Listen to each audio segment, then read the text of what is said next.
every question that anyone wants to ask about who we are, how we live, what sort of social policy should we adopt, how should we invest the state's money, all of that comes from social research. You need to know what bit of education is most important. Should we invest most in under fives? Should we invest most in primary school or in secondary school? You need the social research that tells you how people learn, when people learn, what works. All the way through, you need to know what works in terms of people's lifetime opportunities. How do you make sure that somebody can fulfill all their potential? What intervention, where in their life? By teachers, maybe by social workers if they're from problem families. We need to know the answers, and only social science can really tell you that.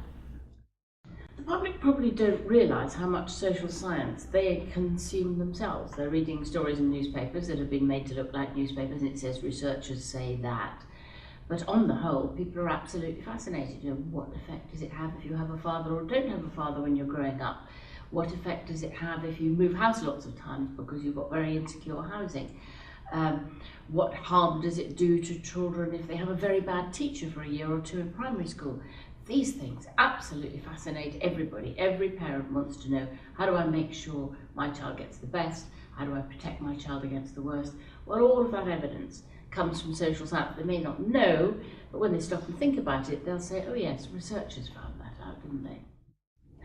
I've always been a social reporter, a social researcher, a journalist interested in social policy. So I've always worked very closely with social scientists, trawling through what they're doing, looking for gems that you can turn into a good story, something people really want to know, something that opens people's eyes or surprises or interests them about who we are, how we live, nature of households, changes in society, particularly at a time when you get great moral panics. You get the Daily Mail stirring up terror that children will all grow up delinquent if they haven't got fathers.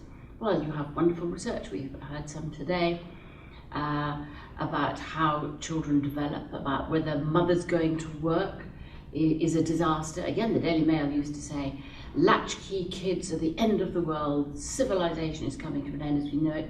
We've just heard some research that shows that that ain't so. That half of mothers are already in work by the time a baby is 1, and there is no noticeable difference in the research between those babies whose mothers work and those who don't. So people don't need to panic. Mothers beat themselves up every time they read those stories, and now they can know it's okay. If you've got childcare, it's fine. And these are things we all need to know in our everyday life. There was one piece of social science that had an immense impact on the last Labour government. It came from America.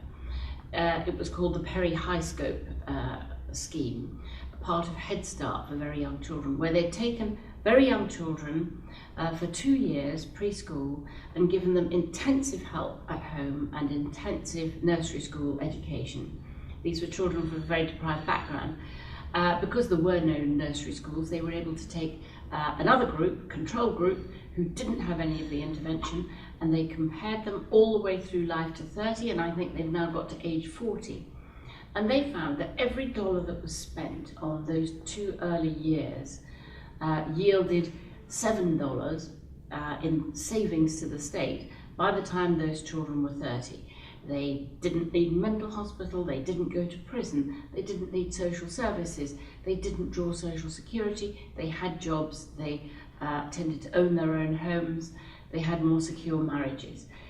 Something profound happened to those children, and that sparked off the whole of Labour's big Sure Start Children's Centre programme, huge investment in the early years. These great longitudinal cohort studies of large numbers of children born in 1948, in 1946, in 1958, in 1970.